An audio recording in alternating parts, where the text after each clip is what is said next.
नमस्कार, आप देख रहे हैं न्यूज 24। आपके साथ मैं हूं प्रत्युष खरे। फरीदाबाद में जिस होटल में विकास रुका था उसके नीचे एक मिठाई की दुकान है और इसी दुकान में लगे सीसीटीवी फुटेज में विकास की तस्वीर कैद हुई थी। मिठाई की दुकान वाले से हमारे संवाददाता राहुल प्रकाश ने बात की।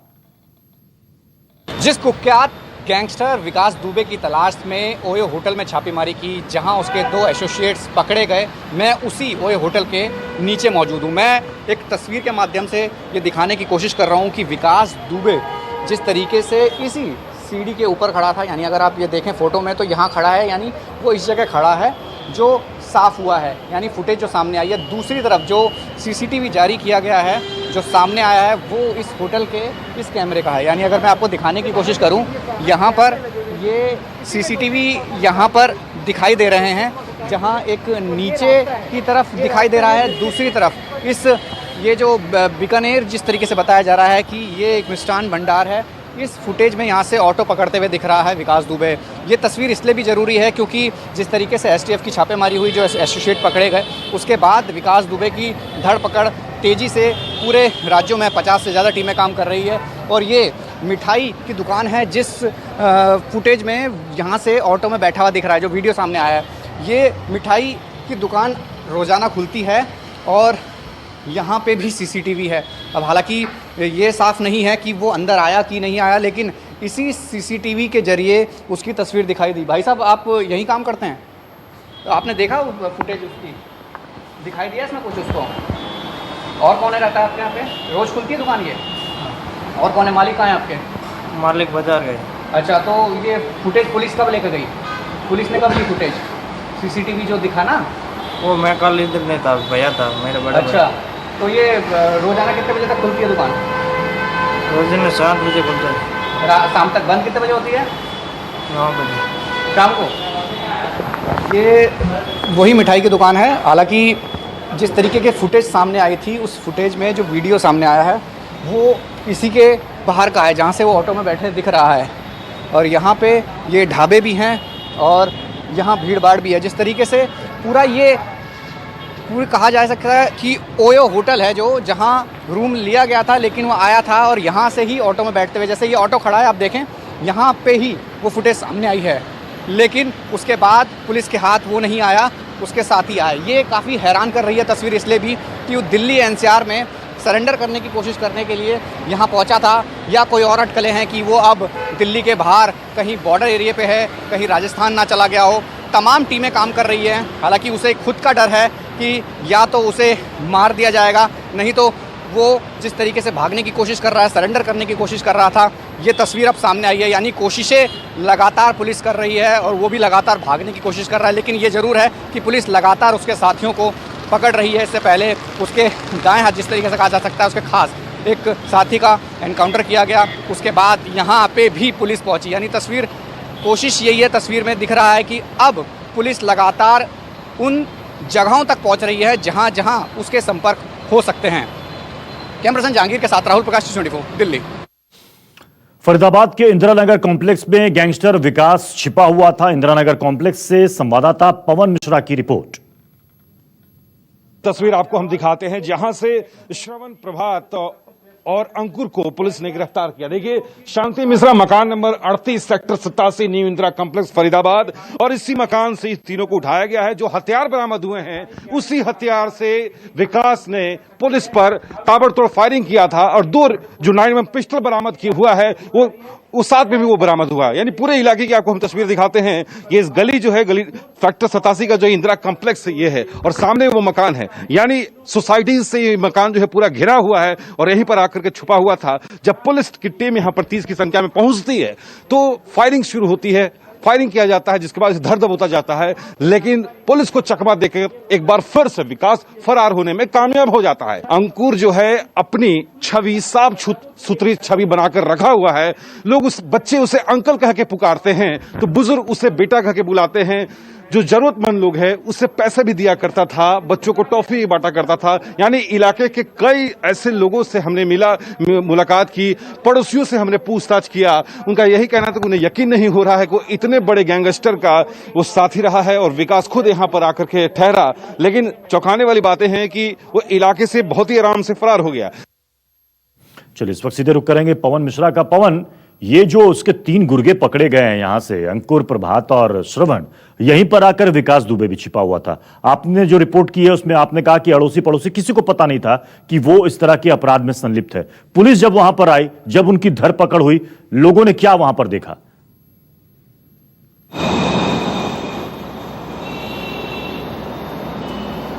बिल्कुल, लोगों का ये कहना था कि जो पड़ोसी थे, जो चश्मदीद थे, जो इस वक्त मौजूद थे, उनका ये कहना था कि 30 से 40 की संख्या में पुलिस मौके पर आती है और जब पुलिस आती है चारों तरफ से मकान को घेर लिया जाता है। अब यहाँ पर ये सवाल आप देखिए प्रत्युष, की पुलिस आती है, मौके पर आती है, मकान को चारों तरफ से घेर लिया जाता है, तादाद 40 और कॉलोनी के लोग भी वहां मौजूद है। तो पुलिस की जो ये थ्योरी है हमें भी समझ में नहीं आएगी। पुलिस का ये कहना है कि उधर से फायरिंग किया जाता है, फिर पुलिस फायरिंग करती है, तब दबोचा जाता है। जब 40 की संख्या में पुलिस वाले थे, इतना बड़ा इलाका था, कोई रात का कोई घना कोहरा या घना कोई आबाद काली रात ऐसी भी नहीं थी, फिर कैसे विकास वहां से फरार होता है? तो कहीं ना कहीं ऐसा जरूर है कि अभी भी कोई ना कोई पुलिस महकमे में मुखबिर जरूर है विकास दुबे का, जो इस बात की इत्तला पहले दे रहा है। जैसा कि आप देखिए कि विकास दुबे होटल में पहुंचता है, उसके बाद 2 घंटे बाद पुलिस वहां पहुंचती है। तो ये लिंक और ये तार कहां कहां टूट रहे हैं और कहां कहां जुड़ेंगे और विकास दुबे के तार कहां कहां जुड़े हुए हैं,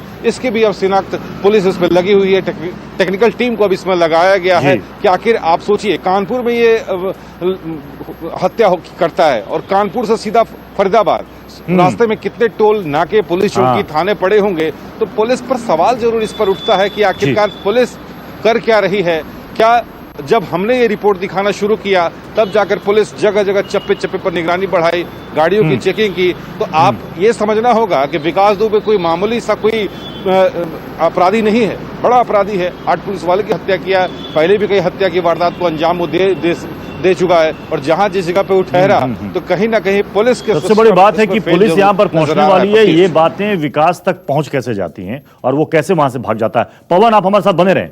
एडीजी प्रशांत कुमार ने कहा है कि फरीदाबाद पुलिस ने भी विकास दुबे के 3 साथियों को फरीदाबाद से पकड़ा है, जिसकी रिपोर्ट अभी पवन मिश्रा ने बताई। पुलिस ने प्रभात, अंकुर और उसके पिता श्रवण को गिरफ्तार किया है। सुनिए क्या कहा था एडीजी। हरियाणा में के थाना खेरी पुल में मुठभेड़ के दौरान हरियाणा पुलिस ने 3 लोगों को गिरफ्तार किया है। इनका नाम क्रमशः कार्तिकेय उर्फ प्रभात, निवासी ग्राम बिकरू,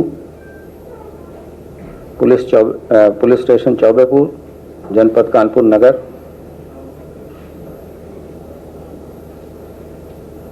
दूसरा अंकुर पुत्र श्रवण कुमार, निवासी ग्राम कापूपुर, पुलिस स्टेशन शिवराजपुर, जनपद कानपुर नगर। हाल पता न्यू इंदिरा नगर कॉम्प्लेक्स, हरिनगर, नहर पार, थाना खेरी पुल, फरीदाबाद। तथा इसके फादर श्रवण पुत्र खैरेश्वर, निवासी उपरोक्त को गिरफ्तार किया। नेशनल 24 के पास फरीदाबाद पुलिस की एफआईआर है। फरीदाबाद में ही छिपा था गैंगस्टर विकास दुबे। इंदिरा नगर कॉम्प्लेक्स में विकास दुबे छिपा हुआ था, उसके साथ ही प्रभात, अंकुर पकड़े गए। अंकुर का पिता श्रवण भी पकड़ा गया। मौके से 4 हथियार मिले हैं। बरामद हथियार में 2 लूटे गए सरकारी हथियार भी हैं।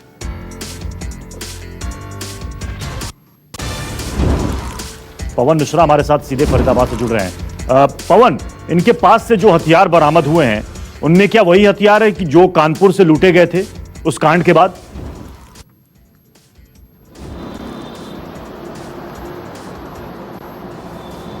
बिल्कुल, जब पुलिस मौके पर पहुंची थी विकास दुबे को धरने दबोचने के लिए, जो हथियार पुलिस के पास बरामद हुआ है, ये कहा जा रहा है कि 4 9mm पिस्टल जो है पुलिस ने अंकुर के घर से बरामद किया है। तो जो 2 9mm पिस्टल है, इसी पिस्टल से दावा किया जा रहा है कि विकास दुबे ने पुलिस पर अटैक किया था, हमला किया था। 40 जिंदा कारतूस की बात कही जा रही है। लेकिन जैसा प्रत्युष मैंने पहले भी कहा कि पुलिस की थ्योरी हमें भी समझ में नहीं आई। ये कहा गया कि बैक फायरिंग हुआ है। अगर बैक फायरिंग हुआ तो पुलिस वाले को किसी को गोली नहीं लगी, चलिए ये शुक्र की बात है, लेकिन कहीं ना कहीं दीवार में तो गोली की दाग होने चाहिए थे। कोई ना कोई चश्मदीद हमें जरूर मिलना चाहिए था। लोगों का यही कहना कि 40 की तादाद में पुलिस वाले की संख्या थी। इंस्पेक्टर लेवल के अधिकारी जो है उसे लीड कर रहे थे। लीड करने के बाद आए और घेराबंदी किया, तब तक विकास दुबे फरार हो चुका था। तो ये कहीं ना कहीं सवाल पुलिस पर, यानी कि लोग कह रहे हैं कि वहां पर फायरिंग जैसी कोई चीज नहीं हुई। विकास दुबे पुलिस कह रही है कि इनको फायरिंग के दौरान पकड़ा गया। कौन है ये टेक्निकल सर्विसेज से?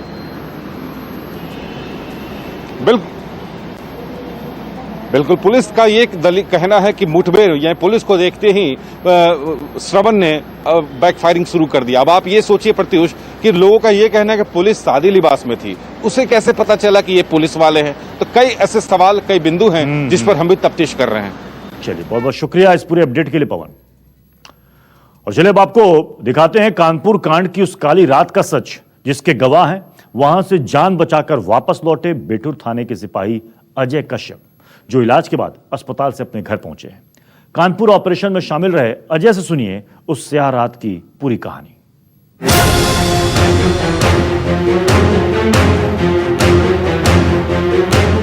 कानपुर कांड की वो स्याह रात।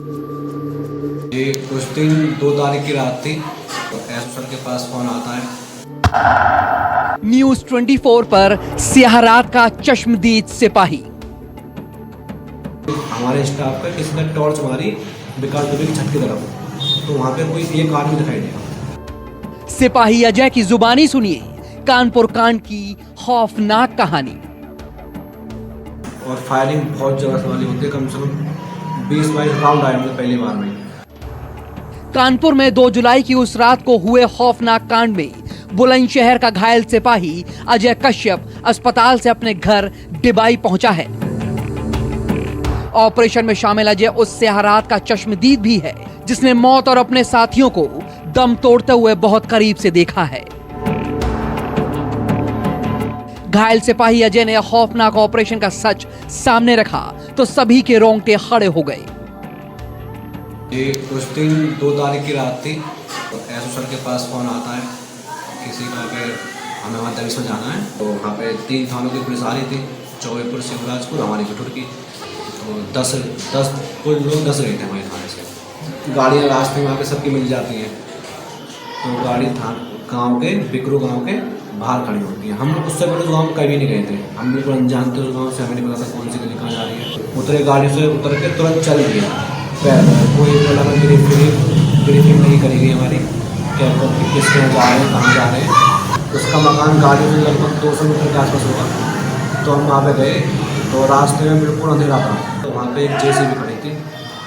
तो जेसीबी क्रॉस करने के बाद कोई हमारे स्टाफ का किसी ने टॉर्च मारी विकास दुबे की छत की तरफ, तो वहाँ पे कोई एक आदमी दिखाई दिया। तो हम घर के कोने तक पहुँच पाते हैं, तो अचानक से फायरिंग होती है। सुना आपने, रात के गुप्त अंधेरे में पुलिस विकास दुबे के घर की घेराबंदी कर उसे पकड़ना चाहती थी,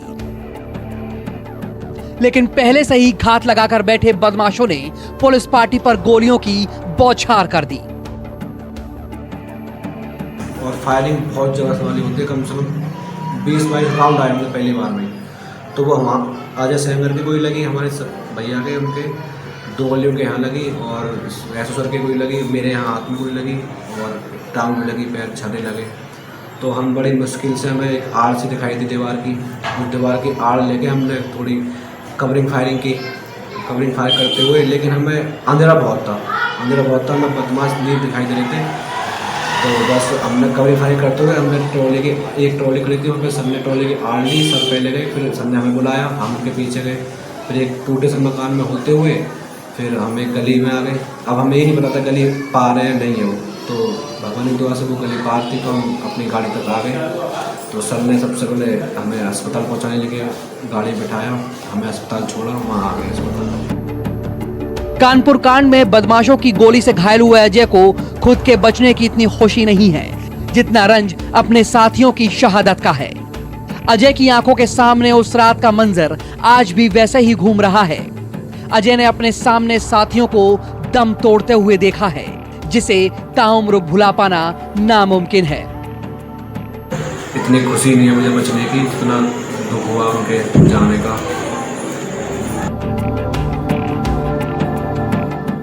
Shahnawaz Chaudhary, Bulandshahr, news 24। ADG law and order Prashant Kumar ने कहा कि विकास दुबे के साथी अमर दुबे को हमीरपुर में एनकाउंटर में ढेर कर दिया गया। साथ ही पुलिस ने विकास के 3 साथी श्यामू वाजपेयी, जहान यादव और संजीव दुबे को गिरफ्तार किया। उन्होंने कहा कि श्यामू वाजपेयी को एनकाउंटर में पकड़ा गया है। 50,000 का इनामी बदमाश आज सुबह हमीरपुर जिले के थाना मौदहा अंतर्गत एसटीएफ और स्थानीय पुलिस के संयुक्त मुठभेड़ में मारा गया, जिसकी पहचान अमर दुबे पुत्र संजीव दुबे, गांव निवासी बिकरू, थाना चौबेपुर, जनपद कानपुर नगर के रूप में हुई। इस बदमाश के पास से एक अवैध सेमी ऑटोमेटिक पिस्टल 32 बोर तथा कारतूस बरामद हुआ है। आगे की विधिक कार्रवाई इसमें की जा रही है। एक अन्य अपराधी 50,000 का इनामिया श्यामू वाजपेयी, जो कि उस एफआईआर में नामजद है, तथा जहान यादव, ये भी नामजद अभियुक्त है, तथा एक अन्य अभियुक्त संजू दुबे को कानपुर नगर के पुलिस ने गिरफ्तार किया है। गिरफ्तारी के दौरान मुठभेड़ में श्यामू वाजपेयी घायल भी हुआ। आपको बता दें कि एसटीएफ ने यूपी के हमीरपुर में विकास दुबे के करीबी गुर्गे अमर दुबे को एनकाउंटर में मार गिराया। यह एनकाउंटर हमीरपुर के मौधा थाना क्षेत्र में हुआ। पुलिस के मुताबिक अमर दुबे ने पुलिस टीम पर फायरिंग की थी और फायरिंग के दौरान एसएचओ और एक एसटीएफ कांस्टेबल घायल हो गए थे। एनकाउंटर वाली जगह से अमर दुबे की पिस्टल भी बरामद की गई है। अब पुलिस अमर दुबे की मदद करने वालों की भी तलाश कर रही है। अमर दुबे विकास दुबे का राइट हैंड था। 50,000 का इनामी बदमाश था ये। नमस्कार, मैं हूं मानक गुप्ता। अगर आपको हमारा ये वीडियो पसंद आया हो तो इसे लाइक और शेयर जरूर करें, और हां, हमें सब्सक्राइब और फॉलो करना ना भूलें ताकि आप देश और दुनिया की कोई खबर मिस ना करें। तो जुड़े रहिए हमारे साथ और देखते रहिए न्यूज़ 24।